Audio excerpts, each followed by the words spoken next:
Hey guys, it's Randy here at etrailer.Com. We get questions about AC units all the time, so we spent about the last week and a half running a bunch of tests on the different manufacturers. And what we're going to talk about today are the 15,000 BTU class. The Furrion, which we have here in the middle, it's actually a 15,500 BTU AC unit. But we've got some really good results. Now, we'll just run down the summary now, so if you're just worried about the information, we'll give it to you. We'll explain it a little bit more in depth if you want to stick around. But basically the first concern most of our customers have is going to be noise. As far as noise go, the Furrion and the Atwood inside your RV are going to be the quietest. They are about 10 decibels quieter than what the Advent is, based on the testing we were able to come up with.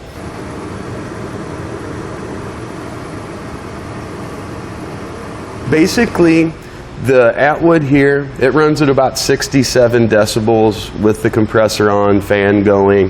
The Furrion's at about 66. Now, both of these are going to be very similar to a normal conversation at about 3 to 5 feet away. When we look at the Advent, this was up 77, 76, just depending. This is going to be, you get the additional airflow, but this is going to be closer to the sounds that you generally get from a washing machine. The next big question is always temperature difference, like how much cooling capacity does it have? With the Atwood and with the Advent, they both brought down the ambient air temperature about 20 degrees. The Furrion was closer to 30, so this one's definitely better at cooling the air. Surprisingly enough, even in June here in Missouri, we still got pretty nice weather, so we tested all of these at about 74 degrees, 74, 75, something like that. And what we got essentially is that with the Atwood and with the Advent, they both brought our air temperature from that 74 down to 55, 54, somewhere right in that range. So these are about 20 degrees cooler than what the air is outside. Now if it's at 100 degrees, you might not get a full 20 degrees, but that's where they sat. With the Furrion, I was really impressed with it. Same temperature, 74, 75 degrees. This thing got down to 43 degrees a couple times, 44, 45. So this one's closer to 30. Now that's measured directly where that air comes out of the duct. We put our temperature sensor right there so we could pick it up as close to the source as possible.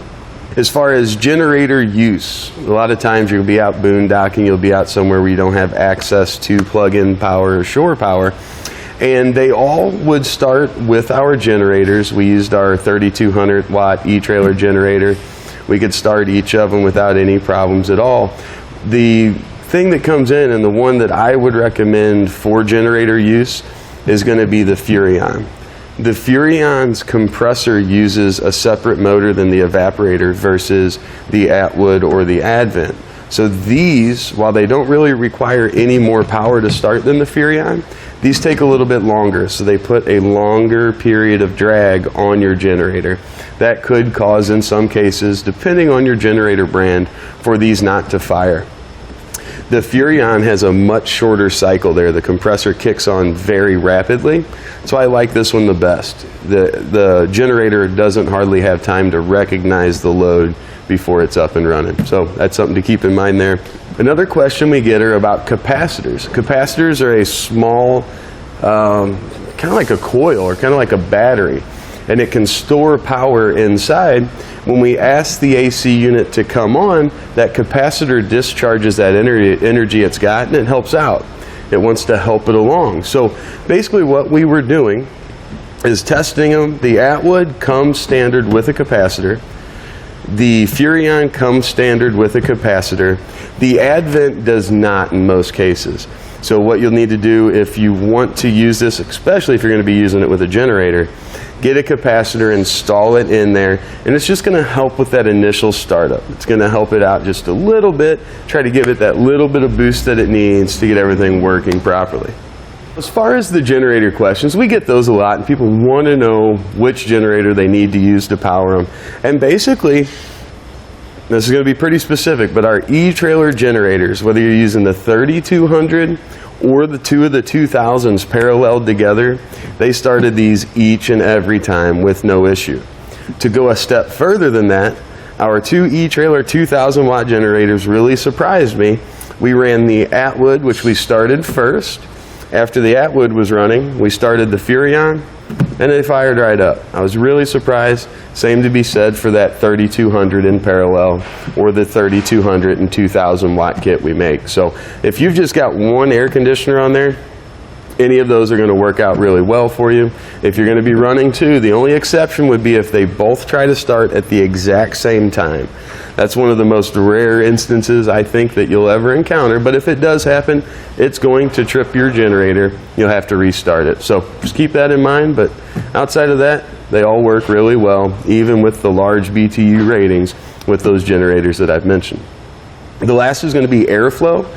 And basically the Advent, while it is the noisiest like we talked about, it seems to put out the most air, but it's not quite as cool as what we get with the Furrion. The Furrion's a little bit cooler, doesn't blow quite as much air.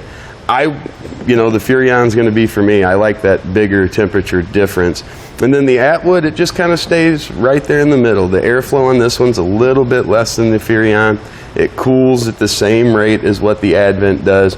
So all in all, they all do a good job and they're all going to work. I think the biggest reason you might want maximum airflow is if you've got a ducted trailer.